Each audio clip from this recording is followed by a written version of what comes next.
আসসালামু আলাইকুম। অন্যান্য ধর্মের ভাই বোনদের প্রতি শুভেচ্ছা। বন্ধুরা, আমরা আমাদের জীবন ধারণের জন্য দৈনন্দিন কোনো না কোনো কাজে বিভিন্ন সরকারি বেসরকারি অফিসে যাতায়াত করি। অফিসগুলো থেকে সহজে কাজ লাভের প্রত্যাশায় অথবা নিজের অজ্ঞতা অথবা ভয়ের কারণে আমরা সরাসরি অফিসে না যেয়ে তৃতীয় কোনো ব্যক্তি তথা দালালের আশ্রয় নেই। এতে করে একদিক থেকে আমরা যেমন আর্থিক ক্ষতির সম্মুখীন হচ্ছি, তেমনি অফিসগুলোরও ভাবমূর্তি ক্ষুণ্ণ হচ্ছে।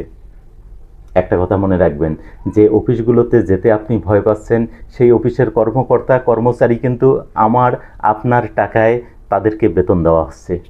সুতরাং ভয় কিসের? আসুন আমরা আমাদের সমস্যাগুলো সরাসরি তাদের সাথে শেয়ার করি, আমাদের নিজেদের কাজ নিজেরাই হাসিল করি, প্রয়োজনে সরকারি যত ফি সেই ফিটা দিয়ে কাজগুলো করে নিই।